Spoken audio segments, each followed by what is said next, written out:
Ixi. Big ass moment. Tá feliz.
Aí ele. Ai.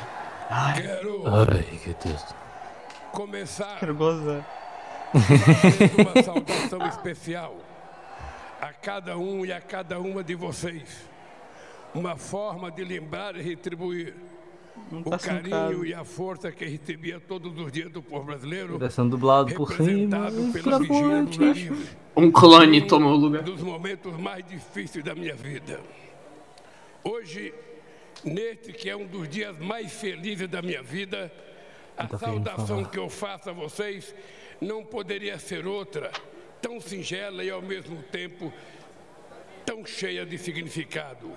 Boa tarde, povo brasileiro! Tá um pouco. Ih, caralho, é só um Começou bem, pouco começou bem, atrasado. começou bem, Só começou um bem. pouco. Começou bem, Boa tarde, tá, boa tá, tarde. Olha lá o Paulo Cocker, foda. Olha o Minha Paulo. gratidão O famoso a vocês Lula pra luz. que enfrentaram a violência política. Não é nem meme, vai realmente ter uma violência política sequência de show. durante e depois da campanha eleitoral, que ocuparam as redes sociais e que tomaram as ruas debaixo de sol e chuva, nem que fosse para conquistar um único e precioso voto. Que tiveram a coragem de vestir a nossa camisa e, ao mesmo tempo, agitar a bandeira do Brasil, Muito papel pra letra. quando uma minoria violenta e antidemocrática tentava censurar nossas cores e se apropriar do verde e amarelo que pertence a todo o povo brasileiro. A vocês que vieram de todos os cantos deste país, de perto ou de muito longe, de avião, de ônibus, de carro ou na boleia de um caminhão, de moto, bicicleta e até mesmo a pé. Soltaram fogos aqui, tá? Numa Eu ouvi fogos aqui, verdadeira tá? caravana da Acabei de ouvir. esperança para esta festa da democracia. Mas quero me dirigir também aos que optaram por outros candidatos.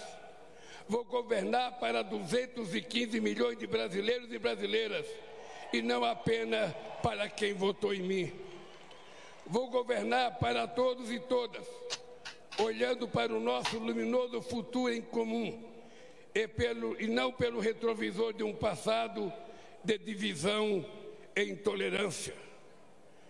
A ninguém interessa um país em permanente pé de guerra ou uma família vivendo em desarmonia. É hora de reatarmos os laços com amigos e familiares, rompidos pelo discurso de ódio e pela disseminação de tantas mentiras. Chega de ódio, Só pra lembrar que a gente já fake tem news, quase 50 e poucos anos, tá? armas e bombas. Nosso povo quer paz para diretor? trabalhar, estudar, cuidar da família e ser feliz. Primeira dama tá muito bem cuidada. A disputa eleitoral Bem, irmão. acabou. Ué, eu tô usando um Repito comentário o que aqui, tá? disse no meu Deixa eu dar meu comentário. após a vitória de 30 de outubro sobre a necessidade de unir o país. Não existem dois Brasis. Eu sou da opinião. Somos um único eu dividir ela país, com vocês. um único povo, uma grande nação. Somos todos brasileiros. Mentira. e brasileiras e compartilhamos uma mesma virtude. Eu sou meio jamaicano. Nós não desistimos nunca. Ainda Sou que nos Pernambuco. arranquem todas Sou as meio flores, pernambucano. uma por uma, pétala por pétala, nós sabemos Será que que é eu sou sempre irmão, João? tempo de replantio Você e fala, que a presta atenção. primavera há de chegar. E a primavera já chegou. Tá dando pau. Hoje, O corte dele parece o corte dos Mao Tse Tung. alegria toma posse do Eu sou Brasil. o Calvão de De Cana. Igualzinho. braços dados com a esperança. Minhas queridas amigas e meus amigos, Tu viu?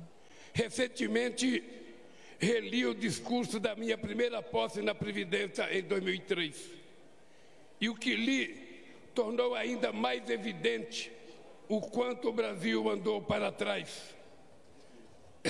Naquele 1º de janeiro de 2003, aqui nesta mesma praça, eu e o meu querido vice José Alencar assumimos o compromisso de recuperar a dignidade e a autoestima do povo brasileiro e recuperamos, de investir para melhorar as condições de vida de quem mais necessita e investimos, de cuidar com carinho da saúde e da educação e cuidamos.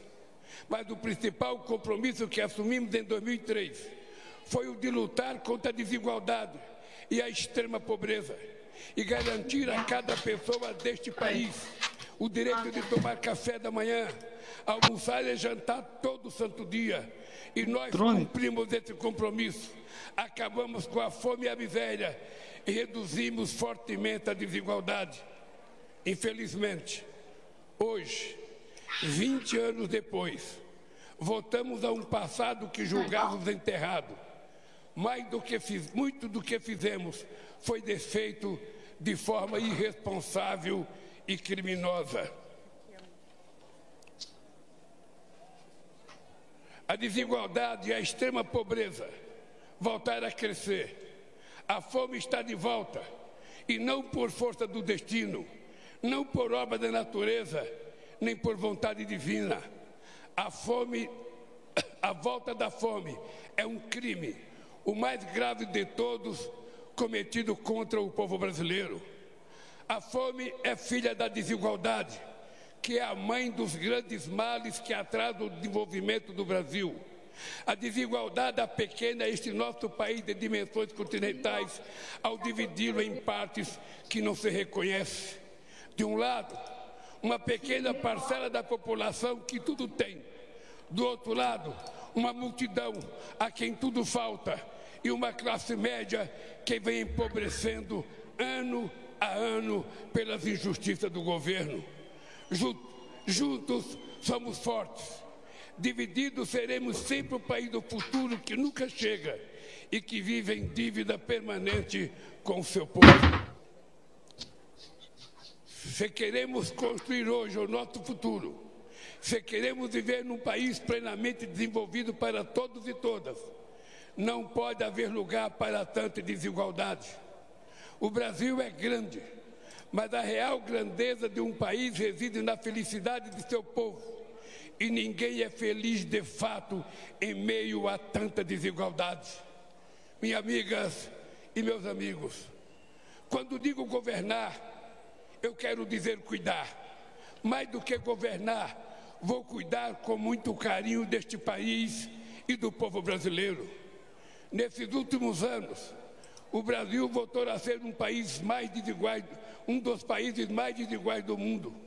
Há muito tempo não víamos tamanho abandono e desalento nas ruas.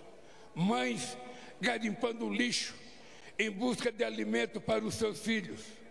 Famílias inteiras dormindo ao relento, enfrentando o frio, a chuva e o medo. Crianças vendendo bala ou pedindo esmola, quando deveriam estar na escola, vivendo plenamente a infância que tem direito. Trabalhadores e trabalhadoras desempregados, exibindo nos semáforos cartazes de papelão com a frase que nos envergonha a todos: por favor, me ajuda. Chora não. Ah,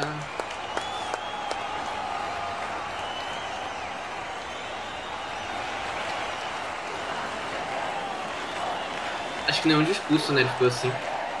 Acho que Os não, outros né? dois. Pô, é muito mais. Esse é Chorão. o. Ó, filho da puta. Alguém classe lá. Lula chorar. Lula chorão. Viveu chorão. Fila na porta dos açougues em busca de ossos para aliviar a Vai chegar fome. alguém. E ao mesmo tempo, filas de espera para a compra de automóveis importados e jatinhos particulares.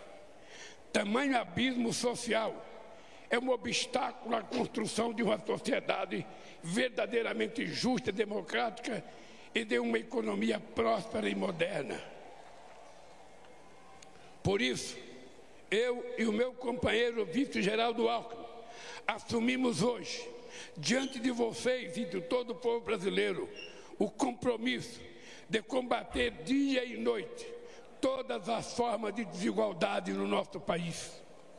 Desigualdade de renda, desigualdade de gênero e de raça, desigualdade no mercado de trabalho, na representação política, nas carreiras do Estado, desigualdade no acesso à saúde, à educação e demais serviços públicos, desigualdade entre a criança que frequenta a melhor escola particular e a criança que engraxa sapato na rodoviária sem escola e sem futuro, entre a criança feliz com o brinquedo que acabou de ganhar de presente e a criança que chora de fome na noite de Natal.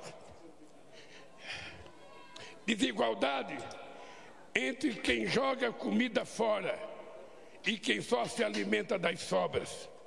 É inadmissível que os 5% mais ricos deste país detenham a mesma fatia de renda que os demais 95% de pessoas.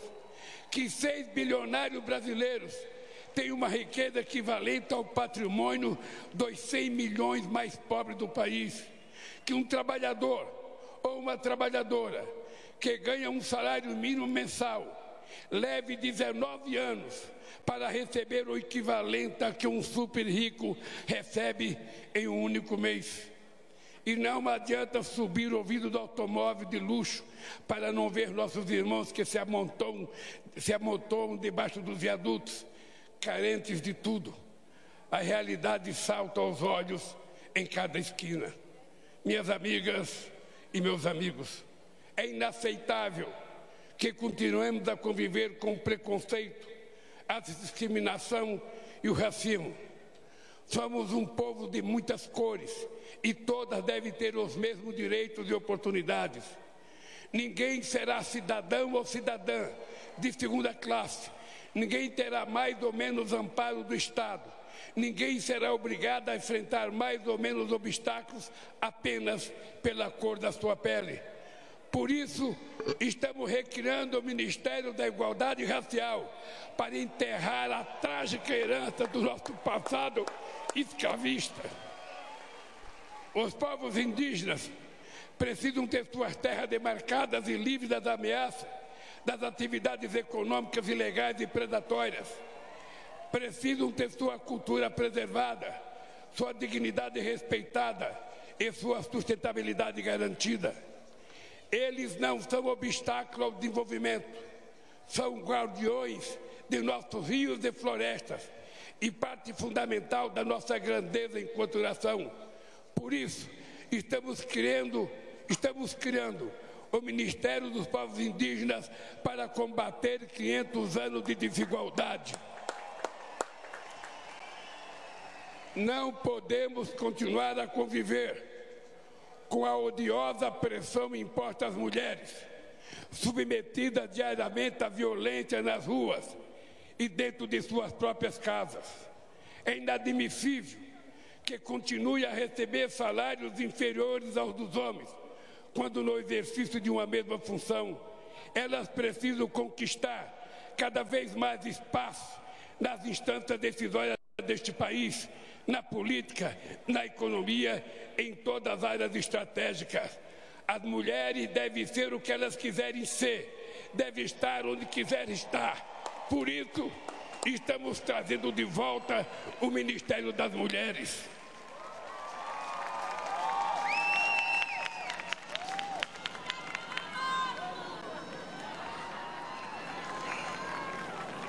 Foi para combater a desigualdade e suas sequelas que nós vencemos a eleição. E esta será a grande marca do nosso governo. Dessa luta fundamental surgirá um país transformado, um país grande e próspero, forte e justo, um país de todos, por todos e para todos, um país generoso e solidário, que não deixará ninguém para trás. Minhas queridas companheiras e meus queridos companheiros, reassumo o compromisso de cuidar de todos os brasileiros e brasileiras, sobretudo daqueles que mais necessitam, de acabar outra vez com a fome neste país, de tirar o pobre da fila do osso para colocá-lo novamente no orçamento da União. Temos um imenso legado ainda vivido na memória de cada brasileiro e cada brasileira, beneficiário ou não das políticas públicas que fizeram uma revolução neste país. Mas não nos interessa viver do passado. Por isso, longe de qualquer saudosismo, nosso legado será sempre o espelho do futuro que vamos construir para este país. Em nossos governos, o Brasil conciliou o crescimento econômico recorde com a maior inclusão social da história e se tornou a sexta maior economia do mundo, ao mesmo tempo em que 36 milhões de brasileiros e brasileiras saíram da extrema pobreza. Geramos mais de 20 milhões de empregos com carteira assinada e todos os direitos assegurados. Reajustamos o salário mínimo sempre acima da inflação. Batemos recorde de investimento em educação, da creche à universidade, para fazer do Brasil um exportador também de inteligência e conhecimento e não apenas um exportador de commodities e matéria-prima. Uma palma forte da porra. Nós, mais que dobramos o número de estudantes no ensino superior e abrimos a porta das universidades para a juventude pobre deste país, jovens brancos, negros, indígenas, para que o diploma universitário era um sonho inalcançável, tornaram-se doutores. Combatemos um dos grandes focos de desigualdade, o acesso à saúde, porque o direito à vida não pode ser refém da quantidade de dinheiro que se tem no banco. Fizemos uma farmácia popular que forneceu medicamentos a quem mais precisava e o Mais Médicos, que levou atendimento a cerca de 60 milhões de brasileiros e brasileiras nas periferias das grandes cidades e nos pontos mais remotos do Brasil. Criamos o Brasil Sorridente para cuidar da saúde bucal de todos os brasileiros e brasileiras. Fortalecemos o nosso Sistema Único de Saúde e quero aproveitar para fazer um agradecimento especial aos profissionais do SUS pela grandiosidade do trabalho durante a pandemia. Enfrentaram bravamente ao mesmo tempo um vírus letal e um governo irresponsável e desumano. Nos nossos governos, investimos na agricultura familiar e nos pequenos e médios agricultores, responsáveis por 70% dos alimentos que chegam à nossa mesa. E fizemos isso sem descuidar do agronegócio, que obteve investimento em safras recordes ano após ano. Tomamos medidas concretas para combater as mudanças climáticas e reduzimos o desmatamento da Amazônia em mais de 80%. O Brasil consolidou-se como referência mundial no combate à desigualdade e à fome e passou a ser internacionalmente respeitado pela sua política externa ativa e altiva. Fomos capazes de realizar tudo isso, cuidando com total responsabilidade das finanças do país. Nunca fomos irresponsáveis com o dinheiro público. Fizemos superávit fiscal todos os anos, eliminamos a dívida externa, acumulamos reserva de 370 bilhões de dólares e reduzimos a dívida interna a quase metade do que era quando chegamos no governo. Nos nossos governos, nunca houve nem haverá gastança alguma. Sempre investimos e voltaremos a investir em nosso bem mais precioso, que é o povo brasileiro.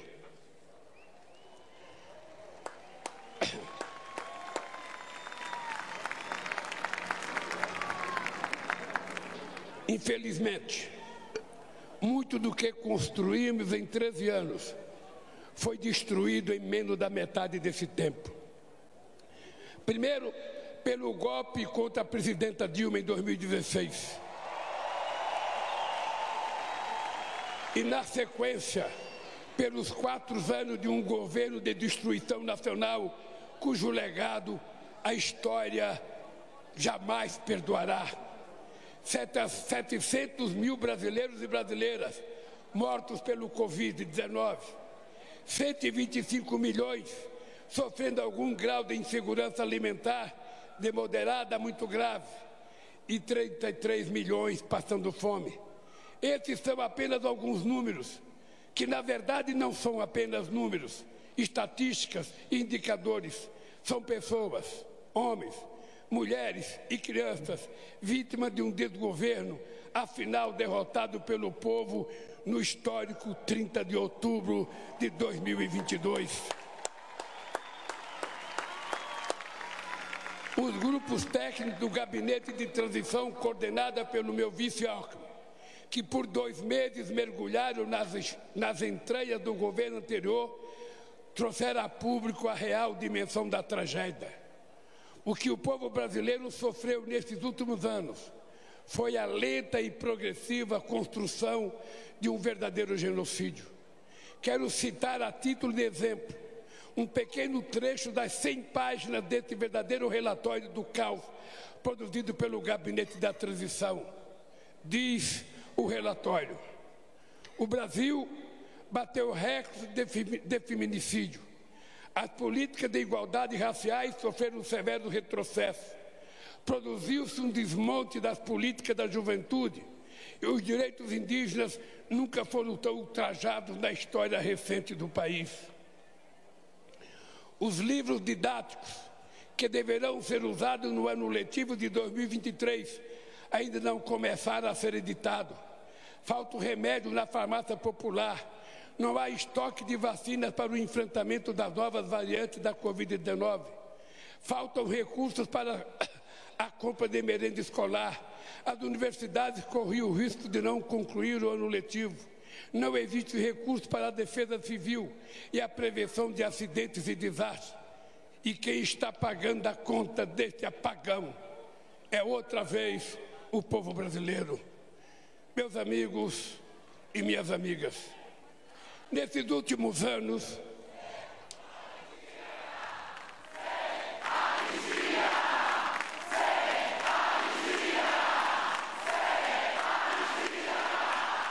Rapaz, O que falou? sem anistia. Não foi. O que é anistia? Anistia é perdão. Ah, tá. nesses últimos anos, vivemos sem dúvida um dos piores períodos da nossa história. Uma era de sombras, de incertezas e de muito sofrimento. Mas esse pesadelo chegou ao fim pelo voto soberano, na eleição mais importante desde a redemocratização do país. Uma eleição que demonstrou o compromisso do povo brasileiro com a democracia e suas instituições.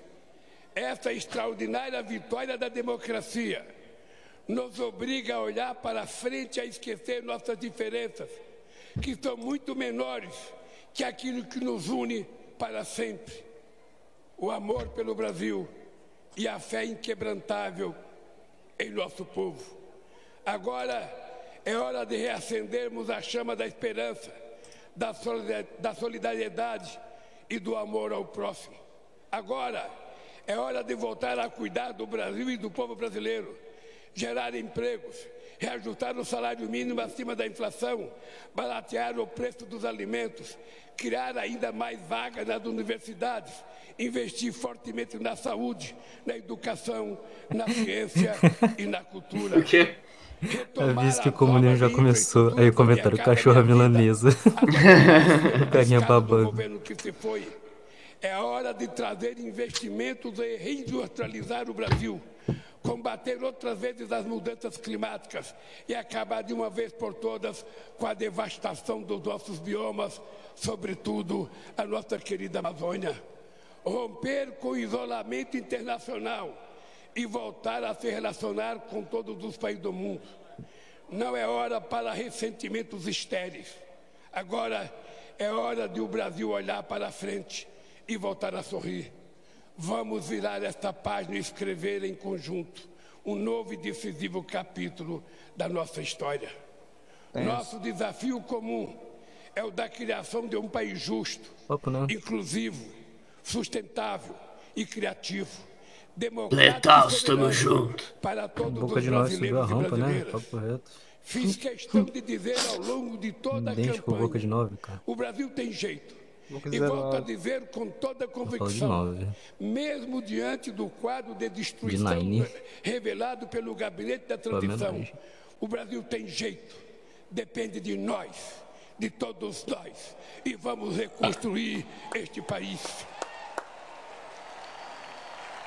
Em meus 4 anos de mandato, vamos trabalhar todos os dias para o Brasil vencer o atraso de mais de 350 anos de escravidão, para recuperar o tempo e as oportunidades perdidas nesses últimos anos, para reconquistar seu lugar de destaque no mundo e para que cada brasileiro e cada brasileira tenha o direito de voltar a sonhar e as oportunidades para realizar aquilo que sonha.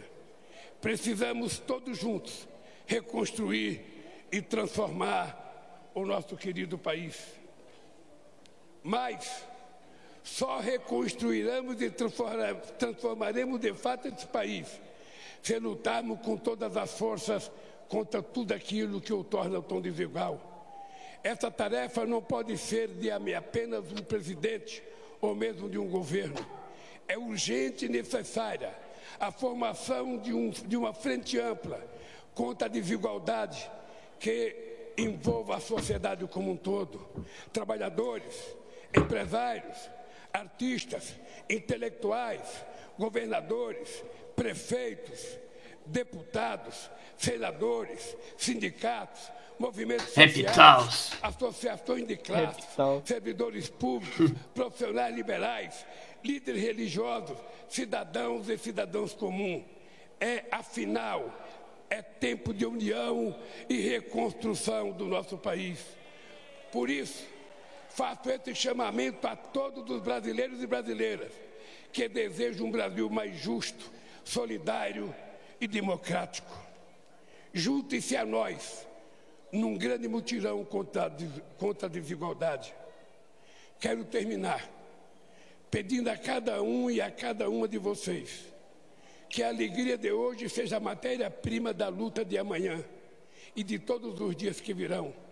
Que a esperança de hoje fermenta o pão que há de ser repartido entre todos. E que estejamos sempre prontos a reagir em paz e em ordem a quaisquer ataques extremistas que queiram sabotar e destruir nossa democracia. Na luta pelo bem do Brasil, usaremos as armas que os nossos adversários mais temem. A verdade que se sobrepôs à mentira, a esperança que venceu o medo e o amor que derrotou o ódio. Viva o Brasil e viva o povo brasileiro!